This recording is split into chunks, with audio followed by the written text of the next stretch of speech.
कापडी या मंडळाचीच आता सभासद झालेले आहे। बरेच वर्षापासून आपण मला ओळखत असाल।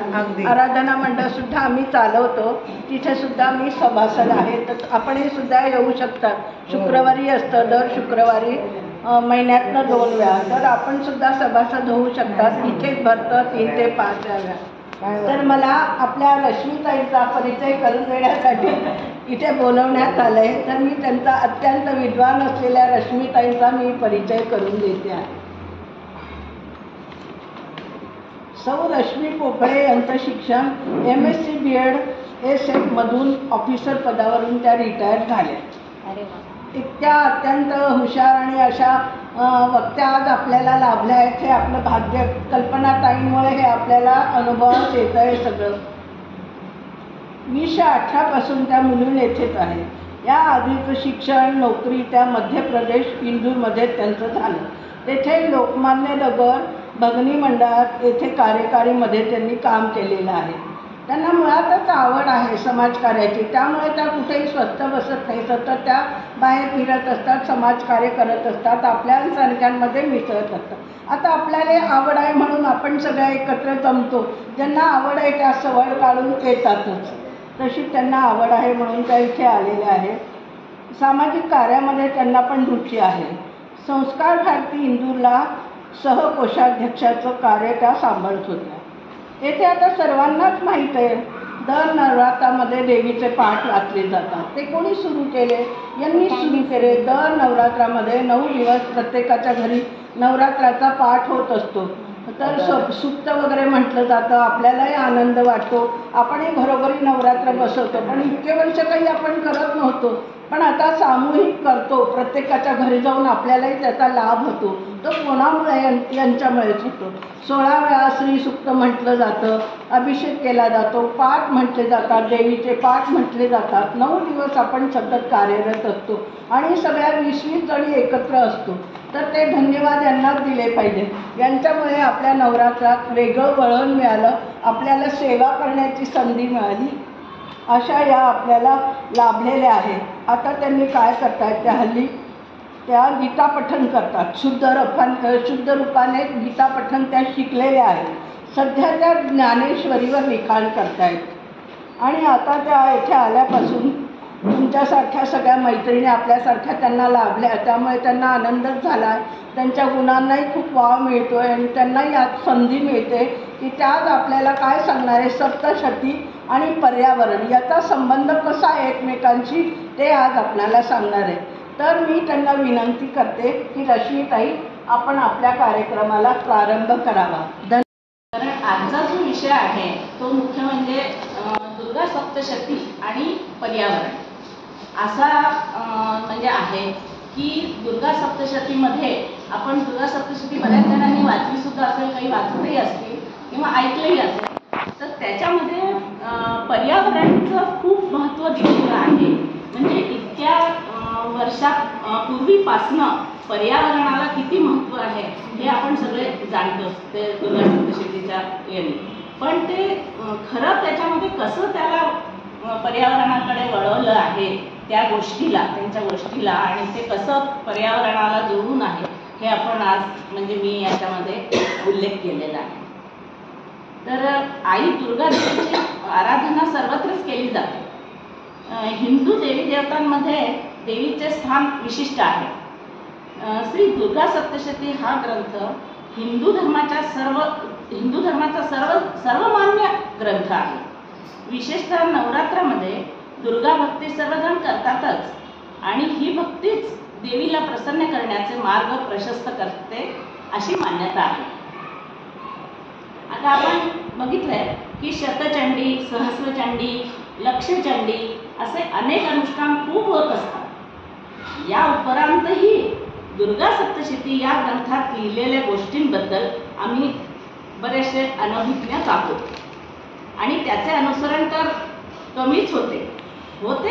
पण आता थोडं पर्यावरणाला जोडून आलेलं आहे म्हणून पुष्कळसं माहिती झालंय लोकांना। पण दुर्गा सप्तशतीमध्ये हे लिहिलेलं असल्या कारणाने जे लोक जास्त भक्त असतात त्यांना ते जास्त चांगलं वाटतं की अरे वा, म्हणजे पहा केव्हापासून हे असं लिहिलेलं आहे आणि खरोखर आपण याचं अनुसरण केलं पाहिजे। आई दुर्गाने तर आता आपण हे बघूया म्हणजे सुरुवात कशी झाली. तर आई दुर्गाने असुरराज महिषासूरचा वध केला म्हणून तिला महिषासूर मर्दिनी म्हणतात. पण खरा तर महिषासूर कोण होता आणि त्याला देवीने का मारले आणि आई दुर्गाचे काय महत्व आहे आणि तिची उत्पत्ती कशी झाली या सर्व गोष्टींकडे आपण लक्ष देत नाही. हिंदू धर्मात सृष्टीला म्हणजे आजच्या भाषेत पर्यावरणाला सर्वात अधिक महत्त्व दिले गेले आहे आणि पर्यावरणाचे प्रमुख घटक म्हणजे कोणते? चंद्र, सूर्य, इंद्र, पवन आणि अग्नी यांना विशेष महत्त्व आहे. या शक्ती पर्यावरण म्हणजे सृष्टीला चालवण्याकरता प्रमुख शक्ती मानल्या जातात. आमचे सर्व धार्मिक ग्रंथ म्हणजे वेद, पुराण वगैरे मध्ये पर्यावरणाला विशेष महत्त्व दिले गेले आहे आणि तसंच दुर्गा सप्तशतीमध्ये पण पर्यावरणाला विशेष महत्त्व आहे. किंबहुना हा ग्रंथ पूर्णपणे स्वच्छ व सुरक्षित पर्यावरणावरच लिहिला गेला आहे असे म्हटले तरी अतिशयोक्ती होणार नाही. आणि मी उल्लेखित करू चाहते की ज्यांना दुर्गा सप्तशतीचं ज्यांच्याजवळ पोथी असेल किंवा काही असेल तर हे जे मी आता सांगितलं ते त्याच्यात दुसऱ्या अध्यायाच्या 2 ते 8 मधल्या श्लोकांमध्ये पूर्णपणे याचं वर्णन अशा प्रकारचं वर्णन केलेलं आहे. पूर्वकाळी देवता आणि असुरांमध्ये पूर्ण 100 वर्ष घोर संग्राम झाला. त्यात असुरांचा स्वामी होता महिषासूर आणि देवतांकडून होते नायक इंद्र. या संग्रामात देवतांची असुरांकडून हार झाली आणि महिषासूरने काय केलं? इंद्राची जागा घेतली. तेव्हा सर्व देवता ब्रह्माच्या नेतृत्वाखाली श्री शंकर आणि विष्णूजवळ गेले आणि त्यांच्याजवळ प्रार्थना केली आणि त्या पराजयाचा पूर्ण वृत्तांत या शब्दात सांगितला.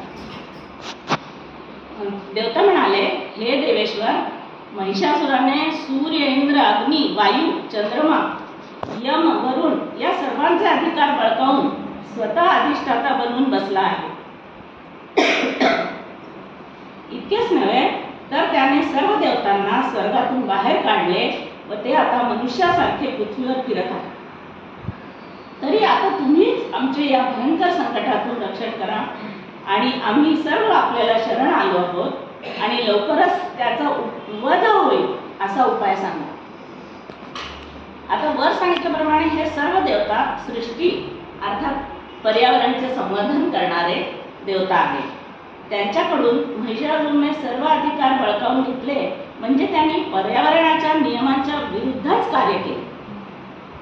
महिषासूरवर हा आरोप की तो पर्यावरणाबरोबर खेळच करत होता म्हणजे दुरुपयोग करत होता त्या सगळ्या पर्यावरणाबरोबर. म्हणजे त्यातून हा अर्थ पण आहे की जेथे पर्यावरण उत्तम आहे तो स्वर्ग, पण जेथे पर्यावरणाचा अगदी नाश झालेला आहे किंवा पर्यावरणाबरोबर आपण खेळ केलेला आहे तर आता माझ्या तोंडात म्हणजे हिंदी शब्द येतोय थोडासा खिलवाड म्हणजे खेळपेक्षा मला वाटतं थोडा जास्त जवळचा शब्द आपल्याला लक्षात येईल की तो पर्यावरणाबरोबर खिलवाड करत होता आणि त्यामुळे सर्व दूर नरकासारखं वातावरण झालं. यावरून आपल्याला हेही लक्षात येते की पर्यावरणाकडे दुर्लक्ष करण्यामुळे किती गंभीर समस्या उद्भवतात. आज विश्वातली महाशक्ती पर्यावरण नष्ट करण्याकडे लागलेली आहे. म्हणजे कोणतेही मोठे मोठे देश किंवा आता आपल्या इथे सुद्धा म्हणजे आपण इथे मुंबईत सुद्धा पाहतो की मल्टीवर मल्टी बांधल्या जातात आणखी त्याच्यामुळे पर्यावरणाला किती नुकसान होत आहे त्याच्यावर चर्चा रोज होते. पण तरी त्याच्यावर इलाज असा काही खूप केला जातो असं वाटत नाही. बरेचसे लोक त्या पाठीमागे पण लागलेले आहेत. तर आपण महिषासूर कोण सप्तशतीच्या पोथीमध्ये श्लोक क्रमांक 2 ते 6 5व्या अध्याय हे वर्णन केलं गेलं आहे. आणि आता तसं जसं महिषासुराचं वधाचं देवीने चंग बांधला तसाच शुंभ निशुंभ असुराचे पण तिने वध केलेला आहे. तर काय झालं की एकदा शुंभने आणि निशुंभने पण आपल्या बलघमंडामुळे शचीपती इंद्राकडून तिन्ही लोकांचे राज्य आणि यज्ञभाग बळकावून घेतले आणि त्यांनी दोघांनी सूर्य, चंद्रमा, कुबेर, यम आणि वरुण यांच्या अधिकाराचाही उपयोग करू लागले.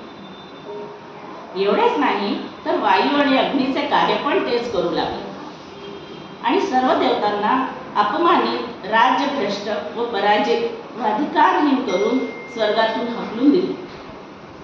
अशा प्रकारे या दोन्ही महान असुरांकडून तिरस्कृत देवतांनी अपराजिता देवीचे स्मरण केले, कारण देवीने, जगदंबाने देवतांना वर दिला होता की कष्टकालात किंवा कठीण परिस्थितीत स्मरण केल्यावर मी तुमच्यावर आलेल्या सर्व संकट व आपत्तींचा लगेच नाश करेन. तेव्हा देवीने लगेच प्रगट होऊन प्रथम निशुंभ व नंतर शुंभचा वध केला. सप्तशतीच्या 10व्या अध्यायाच्या पर्यंत याच युद्धाचे वर्णन आहे व त्यानंतर प्रकृती पर्यावरण सुधाराचे वर्णन आहे. ते कसे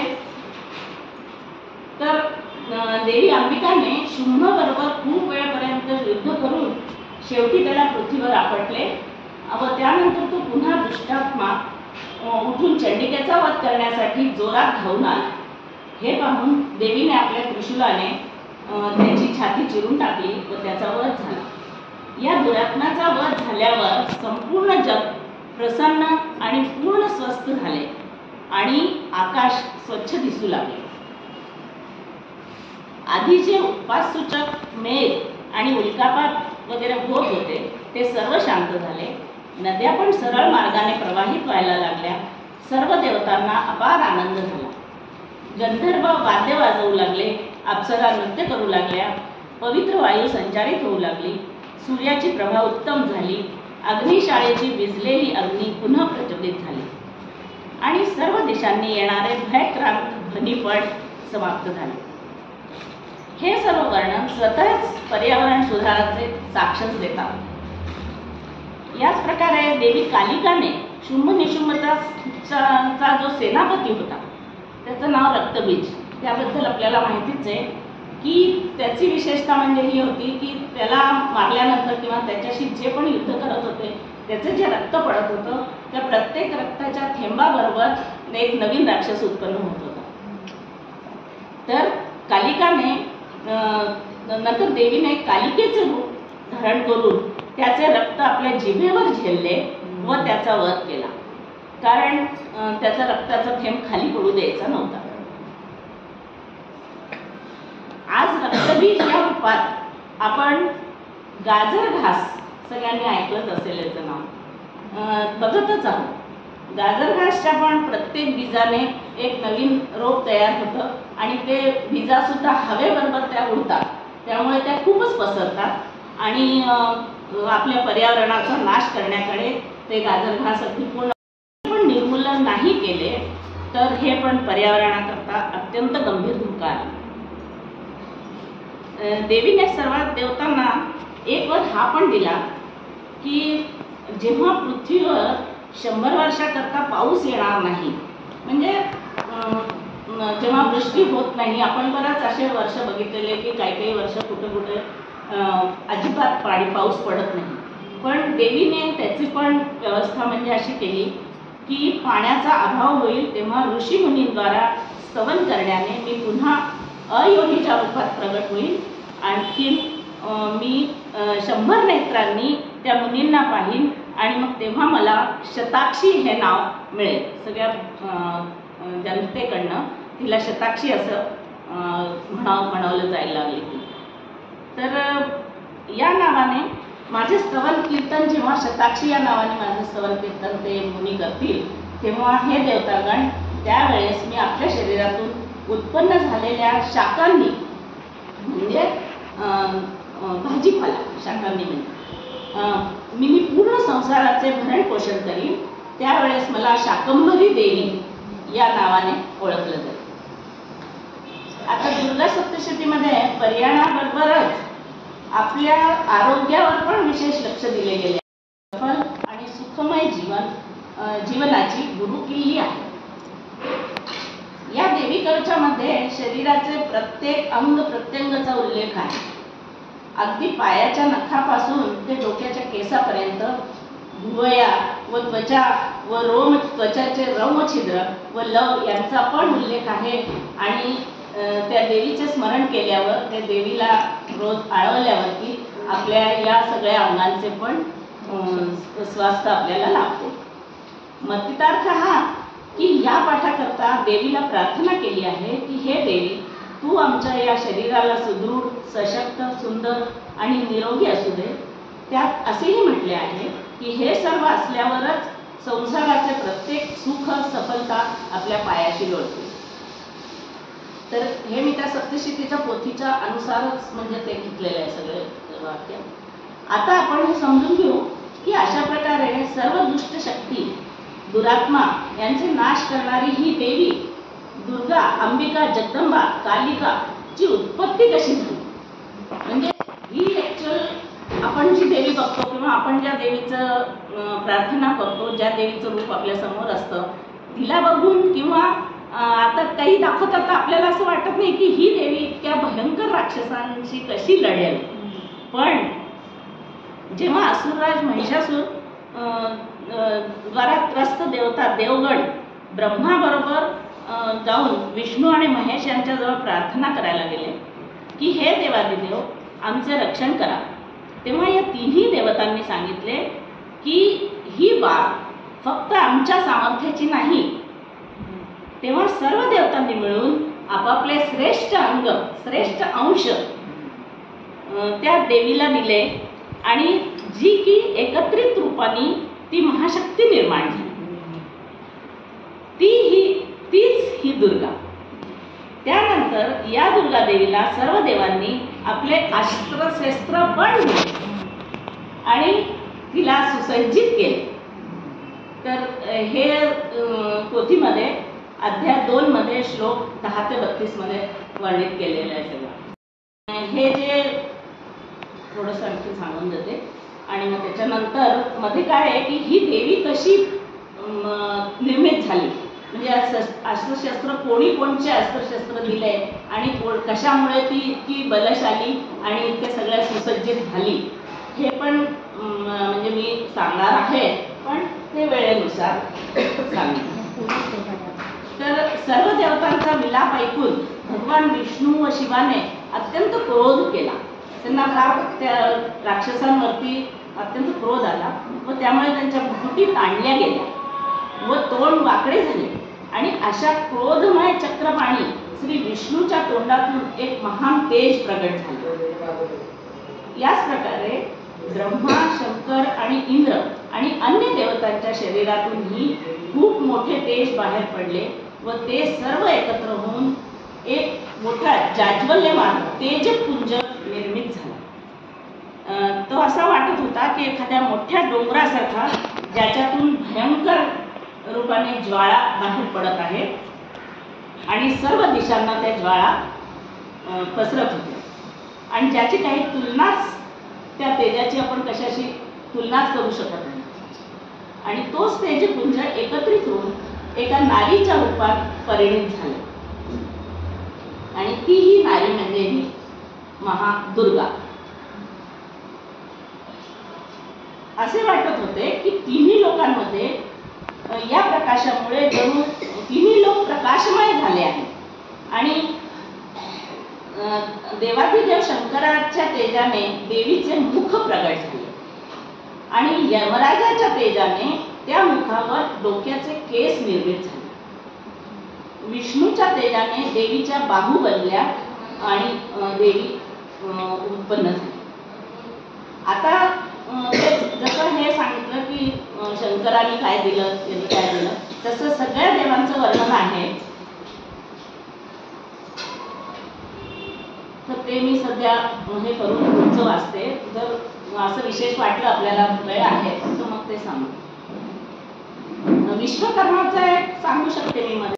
अत्यंत निर्मल फरसा, म्हणजे मला वाटतं मराठीत फरसाच म्हणतात का, फरशी नाही, जो मुंड कापण्याचा म्हणजे फरसा जो असा चौडा पातळ असतो त्याला अस्त्राचं नाव आहे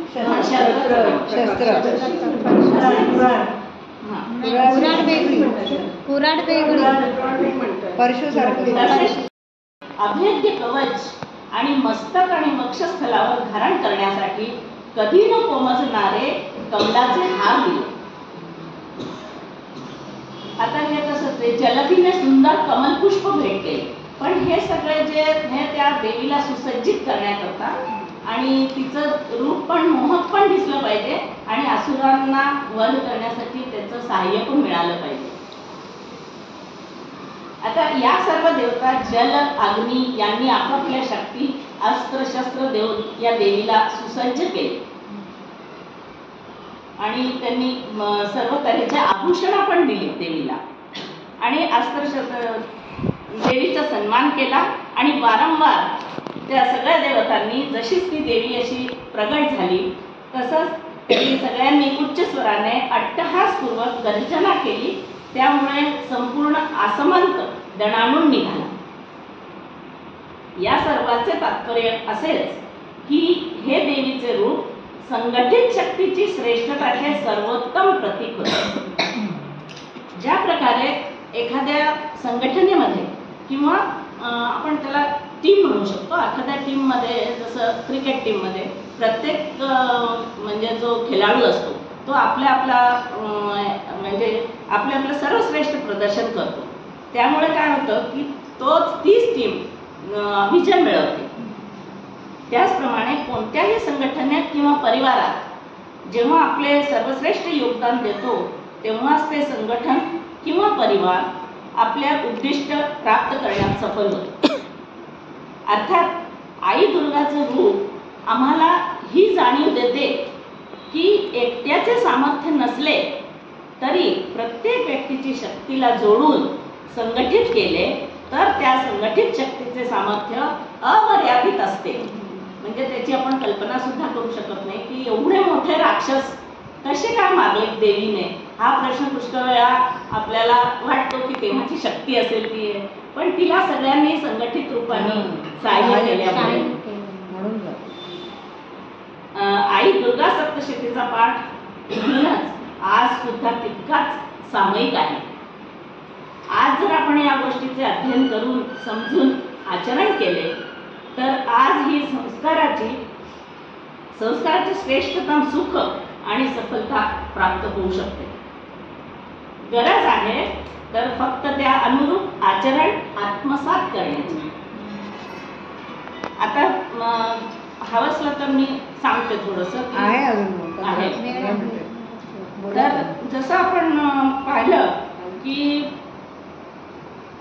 विष्णूच्या तेजाने देवीच्या बाहू बनल्या, चंद्रमाच्या तेजाने स्तनाचा प्रादुर्भाव झाला आणि इंद्राच्या तेजाने मध्य भाग म्हणजे कटी प्रदेश चा प्रादुर्भाव झाला. वरुणाच्या तेजाने जंगा आणि पोटऱ्यांचा प्रादुर्भाव झाला आणि पृथ्वीच्या तेजाने नितंब भाग प्रगट झाले. ब्रह्माच्या तेजाने दोन्ही चरण, कारण इतकी बलशाली हवी होती की तिचं सगळंच धृष्टपुष्ट आणि शक्तिशाली हवंच होतं त्या देवीला. तर आता हे तुम्ही बघा की कोणत्या कोणत्या देवतांनी कसे कसे तिला आपले अंग प्रदान केले, आणखी अस्त्रशस्त्र सुद्धा प्रदान केले. वसूंच्या तेजाने हाताची बोटे, कुबेराच्या तेजाने नासिका, प्रजापतीच्या तेजाने दात, तिन्ही नेत्र आणि अग्नीच्या प्रजापतीच्या तेजाने दात आणि तिन्ही नेत्र आणि अग्नीच्या तेजाने तिन्ही नेत्रामध्ये सुद्धा त्यांनी ज्योती टाकली. नेत्राच्या भुवया आणि संध्यानी म्हणजे सायंकाळ जे पर्यावरणामध्ये सायंकाळ पण असते आपल्या त्याच्यात त्यांनी कान वायूच्या तेजाने उत्पन्न झाले. संध्याच्या याने कान आणि वायूच्या तेजाने त्यांचे बाकी चेहऱ्याचे सर्व भाग बलशाली झाले आणि इतर सर्व देवतांच्या तेजाने पण त्या कल्याणमयी देवीचा प्रादुर्भाव झाला. समस्त त्रस्त झालेले देवता कोणापासून? महिषासूरपासून, शुंभ निशुंभपासून. या अशा तेजोमयी देवीला पाहून अत्यंत आनंदित झाले.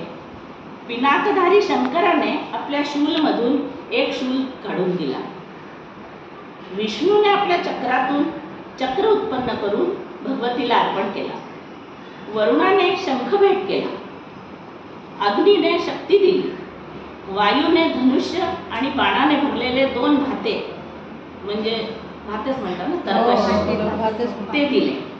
सहस्रनेत्री इंद्राने आपल्या वज्रातून उत्पन्न वज्र दिला आणि ऐरावताच्या गळ्यातून घंटा काढून दिली. यमराजाने कालदंडातून दंड, वरुणाने पाश दिला. प्रजापतीने स्फटिकाक्षची माळ दिली. ब्रह्माने कमंडलू भेट केला. कालाने देवीला चमचमाती ढाल आणि तलवार दिली. ढालला मला मराठी ढाल माझं जरा हिंदी म्हणजे असं मला वाटत होतं की क्षीर समुद्राने उज्ज्वल हार आणि कधीही जीर्ण न होणारे 2 दिव्य वस्त्र भेट केले. दिव्य चूडामणी त्यांनी आणखी काय दिलं? दिव्य चूडामणी, 2 कुंडले, कडे, उज्ज्वल अर्धचंद्र आणि सर्व बाहून करता केळी, निर्मल नुपूर आणि गळ्या करता कंठी आणि सर्व बोटांकरता रत्नांच्या अंगठ्या पण दिल्या. आता हे मग मी सांगितलं होतं की विश्वकर्माने देवीला अत्यंत निर्मल असा फरसाण भेट केला व तसेच कितीतरी तऱ्हेचे अस्त्र आणि अभेद्य कवच आणि मस्तक आणि वक्षस्थलावर धारण करण्यासाठी कधी न पोवणारे कमळांचे हार दिले. जलधीने सुंदर कमलपुष्प भेट केले. हिमालयाने वाहनासाठी सिंह आणि अलग अलग प्रकारचे रत्न समर्पित केले आणि धनाध्यक्ष कुबेरने मधुने भरलेला पानपात्र दिला. नागांच्या देवतांनी म्हणजे शेषनी जे या पृथ्वीला धारण करतात त्यांनी देवीला बहुमूल्य मणाने विभूषित नागहार भेट केला. या प्रकारे सर्व देवतांनी पण आभूषण आणि अस्त्रशस्त्र देऊन देवीचा सन्मान केला व वारंवार उच्च स्वराने अट्टहासपूर्वक गर्जना केली की ज्यामुळे त्यांना इतका आनंद झाला की आता या असुराचा अशा प्रकारे निश्चित रूपाने नाश होईल आणि आपलं पर्यावरण पुन्हा सुधारेल. तर आपण या अशा आई जगदंबा, अंबिका, दुर्गा आम्हाला या सर्व देवी आम्हाला बुद्धी आणि शक्ती देव, ज्यामुळे की आम्ही तिच्या निर्देशित मार्गावर पदस्थ होऊ आणि हीच प्रार्थना आम्ही देवीजवळ वारंवार करू आणि आपल्या पर्यावरणाचे पण रक्षण करू, आपल्या स्वास्थ्याचे पण रक्षण करू. आणि इतर सांगून मी